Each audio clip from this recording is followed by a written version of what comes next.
তার কি নিগা মারছো এটা ব্যান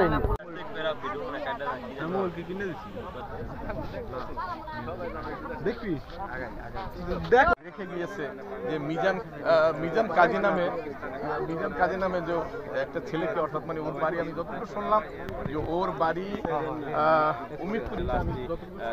আসলে আমরা আপনাদেরকে বলে রাখতে চাই, শিবচরে কিন্তু একের পর এক এইভাবে ভ্যান চালকের লাশ কিন্তু ভ্যানের জন্য এইভাবে মানুষ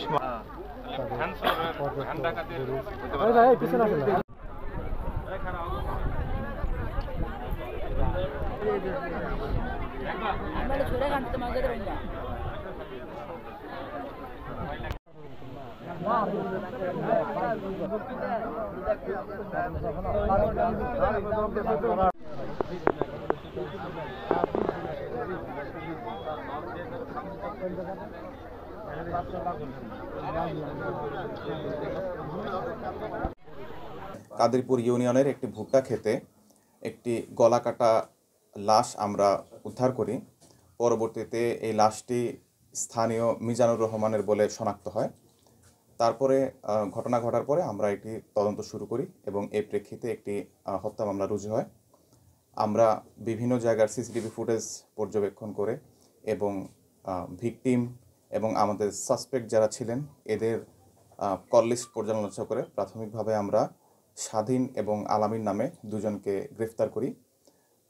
এরপরে আমরা তাদের দেওয়া তথ্য মতে এবং শিবচর, কাদেরপুর, কুতুবপুর বাজার, কাঁঠালবাড়ি ঘাট, এইরকম বিভিন্ন জায়গার প্রায় 50টি সিসিটিভি ক্যামেরা বিশ্লেষণ করে আমরা হান্নান নামে আরও একজনকে আটক করি। এই হান্নানকে আটক করার পরে হত্যায় তার ওই সময় পরিহিত যে জ্যাকেট ছিল সেই জ্যাকেটটিও পরবর্তীতে উদ্ধার করা হয়। হান্নান আজকে বিজ্ঞ আদালতে তার দোষ স্বীকার করে এই ঘটনায় 164 ধারায় জবানবন্দি প্রদান করেছেন। আচ্ছা, মিজান গাজীকে হত্যা করার উদ্দেশ্য মূলত হচ্ছে এই যে 1 নম্বর যে আসামি ছিল আরিয়ান আহমেদ স্বাধীন, এই স্বাধীনের কাছ থেকে মিজান গাজী 450 টাকা পেত। এই 450 টাকা সে বিভিন্ন সময় চাইলো। আপনারা জানেন যে স্বাধীন হচ্ছে ইভেন্ট ম্যানেজমেন্টের কাজ করত। তো মিজান হচ্ছে ভ্যান চালাতো এবং সেই ইভেন্ট ম্যানেজমেন্টের যে মালামালগুলো ছিল সেই মালামালগুলো সে বিভিন্ন জায়গায় নিয়ে যেত। তো এই সুবাদে সে 450 টাকা পেত, কিন্তু এই টাকা যখনই সে চাইতো তখনই তার সাথে দুর্ব্যবহার করতো। এক পর্যায়ে তার সাথে, যেহেতু স্বাধীন একটু বড় ছিল, একসময় একটা তুই তুকারি করে এবং সেটার কারণে তাদের মধ্যে বাকবেতনটা মনোমালিন্য হয়। এক্ষেত্রে স্বাধীন প্ল্যান করে যে তাকে একটা নির্জন জায়গায় নিয়ে গিয়ে তাকে মানে ফিজিক্যালি আঘাত করবে। এটাই ছিল মূলত উদ্দেশ্য। হত্যার উদ্দেশ্য তখনও তাদের ছিল না। এরপরে স্বাধীনের এই উদ্দেশ্যটা চেঞ্জ হয়, সে তখন হত্যার পরিকল্পনা করে, এটা কেউ জানতো না তখনই। তো এরপরে সে আলামিন এবং হান্নানকে এই কথা বলে যে ওকে আমরা একটি নির্জন ভুট্টা খেতে নিয়ে যাব এবং সেখানে গিয়ে ওকে আমরা এরকম ফিজিক্যালি প্রহার করব। কিন্তু সে তাদেরকে তখনও এই মেরে ফেলবে এই কথা শেয়ার করেনি। যখন হান্নান এই ভ্যান চালককে বিভিন্ন প্রলোভন দেখিয়ে ওইখানে নিয়ে যাওয়ার পরে ওইখানে আরিয়ান আহমেদ স্বাধীন প্রথম তাকে ছুরি দিয়ে গলার মধ্যে পোঁচ দেয়।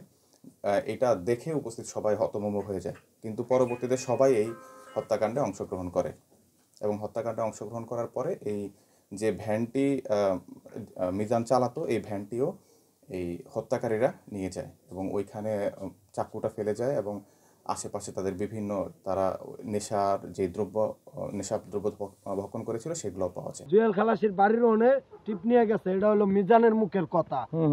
জুয়েল খালাসির বাড়ির ওই বুকালে টিপ নিয়ে গেছে, আলামিন গেছে ওর ভ্যানে। পরে মাল হইলো স্বাধীনের, এই টিপে 450 টাকা পাইতো, 450 নয় 400। পরে মিজান টাকা চাইছে যে ভাই আমি ভাড়া ভ্যান চালাই, আমার টাকা দিন আজকে দিলেন না কাল দিবেন, আমি জমা দিম কেমন। পরে কইছে এই বেটা প্লাহানের স্যার দৈনিক টিপ দাস, তাই টাকা দিম না। কয় আপনি আমার বাসা খারাপ করে কথা কন কে? কয় তোর লগে স্যারের প্লাহানের লগে কেমনে কথা কম? এমনি অগো ভিতরে কথা কাটাকাটি হয়েছে। স্বাধীন রে হয় তুই তামারি কইছে। কে স্বাধীন রে? তুই তামারি কইছে। কেডা কইছে? মিজান। আচ্ছা। পরে তুই তামারি করার পর সামনাসামনি ভালো উঠু তক্কাতক্কি হইছে। ওই যে পাম্পের সামনে বইয়া, নিচে একটা রাস্তা আছে বড়ইতলা, হে নেই ওরা দুইজন, আমিও ছিলাম পরে সেদিন আর কিছু হয় নাই, সেদিন অগবিটে তক্কাতক্কি হয়েছে। এই কর্পুতে স্বাধীন কইছে 2-3টা থাবুর দিন, কিন্তু ওরা আইনা দিন মার্ডার করবো এরকম আমরা জানি না। পরে না দেখলাম মার্ডারই তো করলাম। তোর কটুক ভূমিকা ছিল মার্ডারে সেটা বল। আমি মার্ডারে আমি পার দিছি। আমার কয়টা? একটা পার। তোর পারটা কই হয়েছিল? আমার পারটা এখানে লাগছে, নয় আরো একটু উপরে। আচ্ছা, পিঠে যেটা সেটা। এই আমসাম দিয়ে। আচ্ছা। আর হলো কি যে গলাটা কাটলো কেটা? গলা বাইছে এই না পারটা দিছে স্বাধীন।